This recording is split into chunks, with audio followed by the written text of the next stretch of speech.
for ways to not just work, but make a massive impact. Anyone can stay busy. Very few people create impact. 1. Work on leverage, not labor. Labor is effort. Leverage is influence. Instead of doing more tasks, ask, which one task can create 10x results?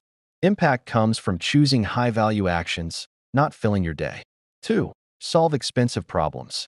The bigger the problem you solve, the bigger your impact. Stop doing small, comfortable tasks. Start asking, what problem here actually matters? 3. Become unignorable. Don't just complete work, improve it. Add insight. Add clarity. Add creativity. When your work carries your signature quality, people notice. 4. Measure outcomes, not hours. Hours worked mean nothing.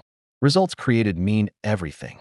Ask daily, what changed because I worked today? Busy people chase tasks. Effective people create outcomes. If you're done being busy and ready to be impactful, save this.